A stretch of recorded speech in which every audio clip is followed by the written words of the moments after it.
Hey, what's up? This is Václav here. This video is about N8N Home Assistant add-on. What is N8N? It's a workflow automation tool.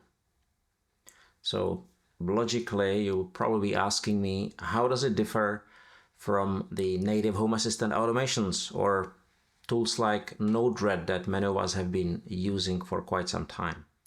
Do we need yet another automation platform? And this is a fair question, and I will try to answer this by showing you a couple of examples of how I use N8N at my home personally. But first, install N8N. There are installation instructions included in the link in the description. It's a Home Assistant add-on, so it's quite straightforward. Add the add-on repository to Home Assistant add-on library, then install it, configure it, and start it. That's it. Now, back to the tool. I guess the biggest N8N feature is AI. Building autonomous AI agents or building MCP servers or simply using AI as part of different workflows. And it's combined with endless number of built-in or custom integrations to different web tools or services. Not every workflow I have uses AI, but most of them do. So we'll talk about it a bit. So let's get started. Before I tell you where I use N8N, let me briefly elaborate on where I don't use it. And that's for automations that start and stay within Home Assistant. So anything triggered by event or device within Home Assistant, trigger an action in Home Assistant or one of the integrations. If I can easily describe the logic as a sequence of actions, there is no reason to go outside of Home Assistant. Technically, I can build that in N8N by calling the Home Assistant's excellent APIs, but what would be the point? The aim here is to use the tool that is the best fit for purpose for each task. So equally, there are things that are possible in Home Assistant, but would be quite difficult and are better fit for N8N. So here I can call N8N from within Home Assistant by creating a webhook trigger inside N8N. And then I can use the AI agents to do the heavy lifting. And I will show you how this is done. So to summarize, I don't think these two compete. I rather think they complement each other. Important question here is to use the right tool for the right task. So with this out of the way, let's discuss how I use N8N. And the best answer to this is for many things. So this is not a very helpful answer, but let me show you a few of those many things. To do that, let me take a detour and introduce you one more add-on I use at my home, Paperless. And this is not sponsored video. Paperless is an open source platform. It's a document management tool that digitalizes and manages paper documents. It runs optical character recognition, and then out of the box, it recognizes the type of the document, and based on that, it fills its metadata. For example, the date and correspondence. So I can then, for example, easily search for all the bills from my electricity company for last 12 months. I can upload the documents from its web interface, or I can forward them by email. And I've also configured a button on my scanner to scan the documents and send it to Paperless automatically. I just put it somewhere on a folder through SMB protocol or FTP, and Paperless is going to pick it up automatically. It's my single place for keeping receipts, invoices, contracts, and other documents. Now, you might be confused why I'm talking about N8N if Paperless does all of that, what I've just described, out of the box. And you're kind of right. But if you follow my videos, you know that I do not settle for almost perfect. I like to play with things and take them to the next level. And here are two things I don't like about Paperless. And I decided to use their powerful workflows and APIs to take them out and do them inside N8N. The first thing is email ingestion. Paperless has it, but it only supports IMAP protocol, and I wanted to use something more secure. And that's very simple, as it already has a very simple document ingestion workflow that is also used for the scanner. So all I needed to do is to download the attachment from the email and save it in that folder, and Paperless will take it from there. So this is very simple. I'm not gonna go into detail here. The more interesting task is registering the document type and tagging it with metadata. Paperless has it, but I don't really like the way it works for home. I think it's meant more for companies, because first you have to manually create the document types, and you have no way of tweaking how these types will be recognized. And I had quite a huge amount of false positives where it categorized document differently. And then you have to also do that for the correspondence, which is much bigger issue. I found it very impractical for me, and frankly, I would not be as organized as to first manually register each company in Paperless before I store their documents. It just won't happen. In a company, this is very normal. They have an ERP or CRM where they have all the suppliers or clients, and they want to logically match the documents to them. But I like Paperless to pull metadata, check if similar ones already exist, taking care of things like if the company might be spelled different ways in different documents. In one, they might have their name in all caps, they might add some limited at the end, or they might use abbreviation. And if the company doesn't exist, I'd like Paperless to automatically register it as a new company. I don't have to manually, fill it in with all the details. And the same for documents. I want to be reasonably general. Like, I don't want to create specific category for each type of a contract. Category contract is fine, but I like this to be done automatically. So if I scan a new type of document, I'd like Paperless to register it. So I did it in N8N, and to do that, I had to configure 3 things. First, Paperless has quite a nice workflow management where I can call N8N triggered by different events. For example, when document is added. And this is what I have done. But first, I have to start in N8N. I need to create a trigger. So I simply add a webhook trigger. And then I take the webhook URL from there and go to Paperless Workflows.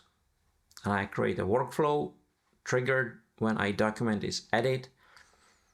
And as an action, I call this webhook that I previously created, and I give it a document ID as a parameter. And that's really it, nothing more. So let's go back to N8N.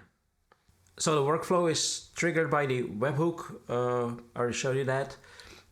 The webhook is called with the document ID as a parameter. In fact, it's called with document path. And in the end of the path, there is document ID. So I have a little script here that extracts the document ID from it. And the way how I would do it is, I don't want to pretend I can program in JavaScript. I can't. So I don't feel qualified to make tutorials about it. So I would wipe code it. So basically what I would do is I would just create a webhook. Forget for now that there is the rest of the workflow. I would run it, and then I would go to executions, which is gonna show me basically the log of what has happened. And from here, I would just copy it to the editor. So as I said, now there will be nothing here on the right side. And from there, I would just create a new node. And in here, I would say either script or code. Or I think the easiest would be to say field set. So here you could see in the body, there is the file name. And I would like to create a field, and I'd like to transform this into a document ID. So I'm gonna create a new field called document ID. And then I'm gonna just drag and drop this file name in here into the value. And as you can see, the result is that. And then I will just take this and take that, and I will go to the language model of my choice. So for now, let's go to Claude because I just have it open, and let's say in N8N the value this contains that, where the 62 is the document ID. Create an expression that extracts the document ID in this is 62. Enter. It will give me this, so I will just take it from there, go back and replace it, replace the expression with that, and as you can see the result is now 62. So this node will now set the field document ID into value 62. So if I will execute it, I will have a new field called document ID with the value 62. So that's how it's done. But the interesting part is here the AI agent. So to edit, I just create the plus here, AI, edit AI agent, and this is where all the magic happens. And the AI agent needs a couple of things to work. I need to give it or connect it to some language model. So I could use OpenAI or Grok or whatever. There are different models in here. As you can see, Anthropic's, Gemini, OpenAI. You could use even a local LLM model. But I decided for Google Gemini. And then you give it some tools. Then here you can just click on the plus and give it different tools using HTTP requests to call APIs to do different things. But in my case, I decided to use MCP client, and I created a MCP inside N8N. And the reason why I did that is I wanted to make it a little bit more universal, so I can then use the MCP server for other things, for example, inside a Claude desktop to work with the paperless. Because if I'm already dealing with the API, why not just make it so it's reusable? What is MCP? MCP stands for Model Context Protocol. It was invented by Anthropic, the company that is behind Claude. And they compare it to sort of a USB, sort of universal interface to AI. And it can create resources, so data, prompts, so you can have a prompt defined as part of MCP, and also tools, which is what I've been using here, what is supported by the N8N. So what I have done is I have defined a number of tools for the paperless. So here it's in Czech, but basically I'm gonna translate for you.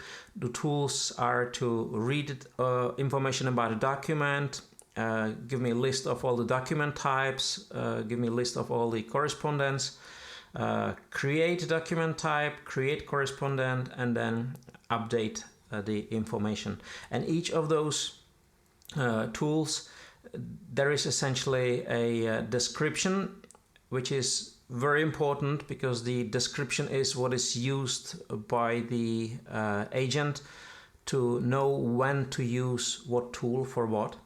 And each tool, it just calls a paperless API to do the specific action. So to read information, it basically calls API documents and call API with the document ID.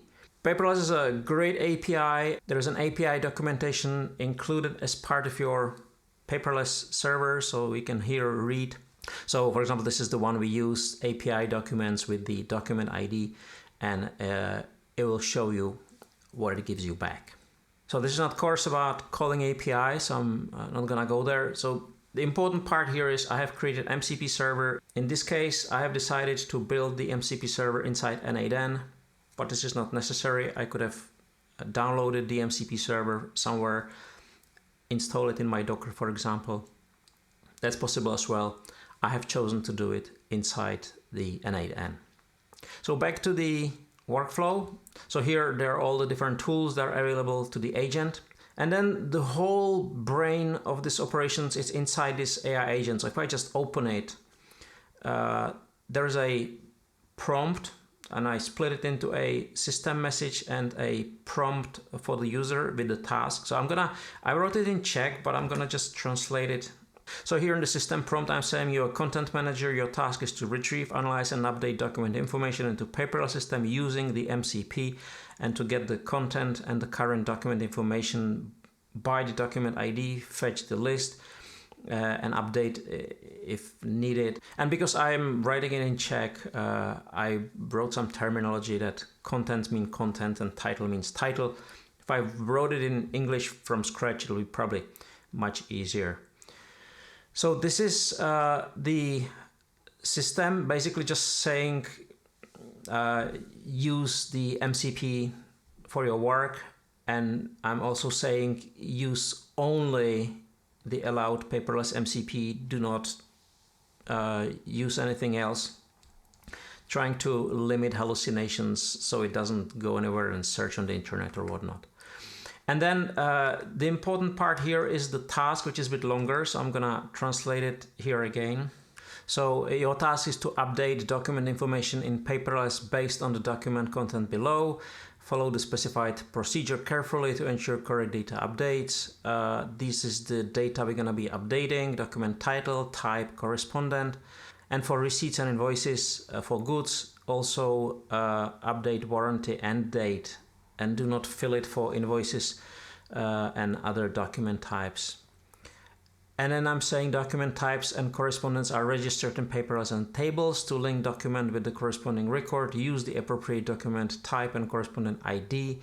If the document type or ID already exists, use it. If not, register new one. So pretty straightforward. And then I wrote the procedure. First, update the information from document content, get the document content with the document ID. And here I have the variable for the document ID that I got from the webhook, and use it to determine the following data: document type, document number, and so on. And here I'm writing some details about the document type. So I'm saying be general, don't be too specific, use lowercase, what document number means. So it's like an order or invoice number. For correspondent, I have more detail in here, but basically I'm saying it's the name of the company, the date, in which format, and the warranty. And then compare it with the data inside Paperless. And here are some specifications how to compare it. So consider using synonyms, acronyms, abbreviations, and there are some examples. And there is some rule for document title. If there is already meaningful document title, use it. If not, create it based on this format. And then about updating system, and then instruction to update Paperless with the information, and saying if the data is not identified, do not update it. And that's pretty much it.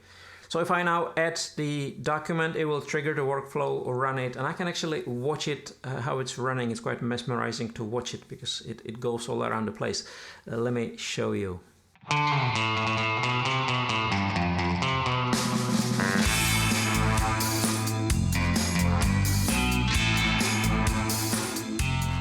And now when it's finished, I can go to executions and I can check what it did.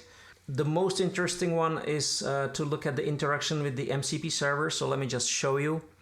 So here there were 6 interactions.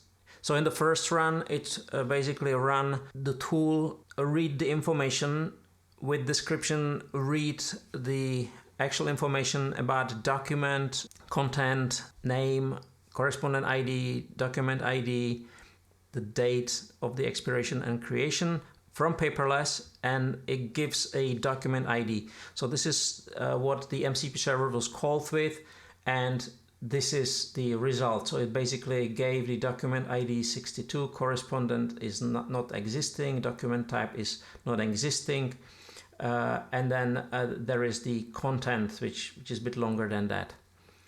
So this was the first one, and then it called it again and said, okay, so I need to now read all the different document IDs, so list of document types, and then there is the list of existing document types. Then it did the same for the correspondence, gave list of all the existing correspondence. Then it did its thinking and decided that document type navod, which means instructions, do not exist yet. So it's basically calling the tool and saying, create a new document type with the name instructions. So it did that. It created a new document type, and it created it with ID 37. Did the same with the correspondent Olakala, which was the cooking class I went to on Friday. It was quite fun. So again, it created Olakala, gave it ID 66, and the final one was, it says, update the information about the document ID 62 with ID of correspondent 66, ID of the document type 37. This is going to be the name, and this is going to be the creation date and no expiration, because this is not receipt. So it updates that. So if I now go back to Paperless and open this document, I can see that all this information has been updated. So this was one of the examples. Let me give you a few more. But before you start writing in comments that these examples are stupid and useless, the point here is to show you what N8N can do. I'm not suggesting that you should copy them and use each of them. Is it worth the effort writing the workflows? Is the amount of time spent doing them balancing their benefits? I don't know, and I don't care. I like to play with it. I like to learn. I can as well ask if the time making this video is balancing out the benefit for me. Same thing. I'm having fun. I'm learning. That's what's important for me. Anyway, so those examples. I have a workflow that updates Excel, or in my case, Google Sheets, with some monthly statistics from Home Assistant. This is a very easy example. This one doesn't use AI, and I could have probably done something similar from within Home Assistant.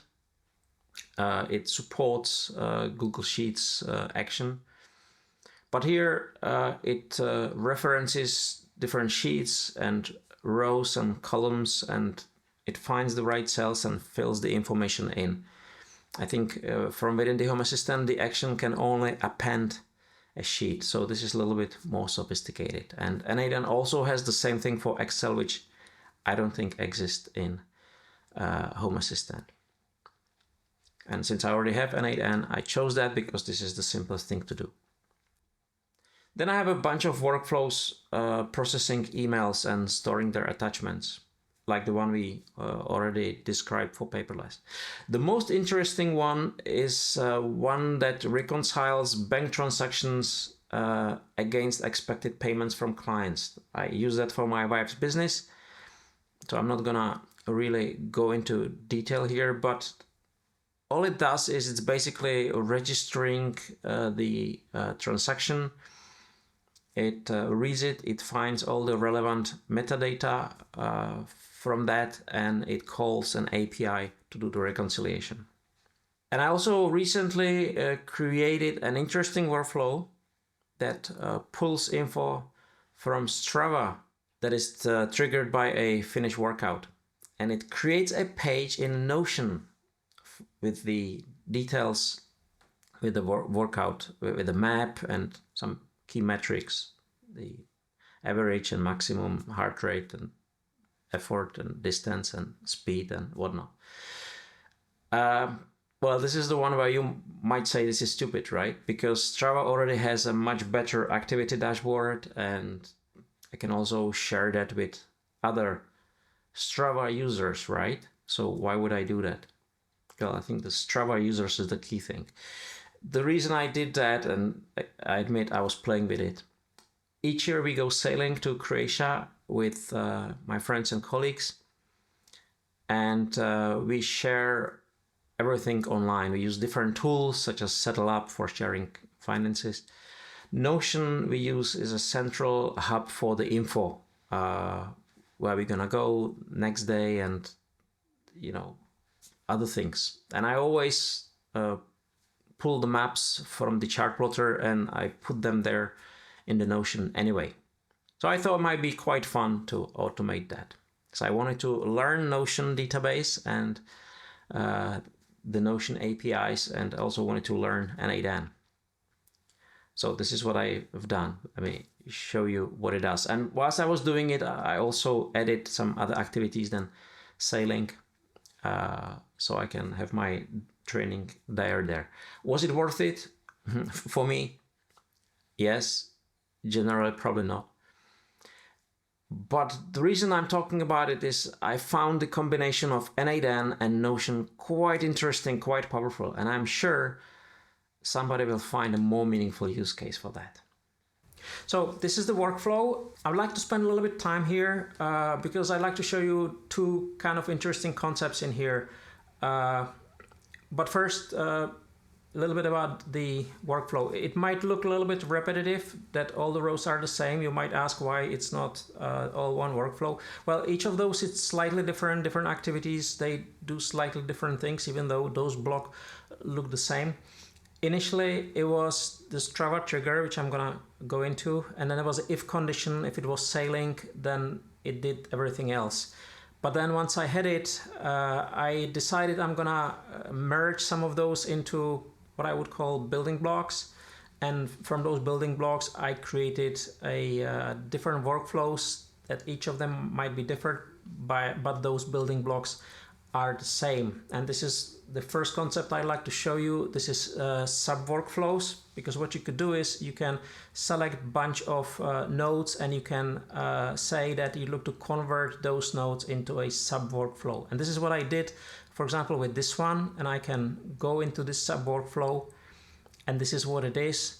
So this little node in there, it actually does all of those things. It will get details from the activity, it'll draw a map, it will download the image, it will convert it, upload it to ImageBB, and then it will return the map. And the same thing with this one. Again, it will use Google API to find out some location information and think about temperatures, and it will get the information there.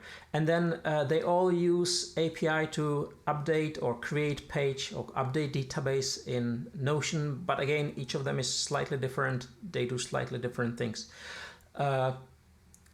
And this is the second thing I wanted to show you. How do you design those things? Because you don't write those things like you would have to memorize all those expression, but we use drag and drop. So let me show you how it's done. I'm gonna go into executions to see some history. And so these are some activities we did. So today it was tennis, not very interesting.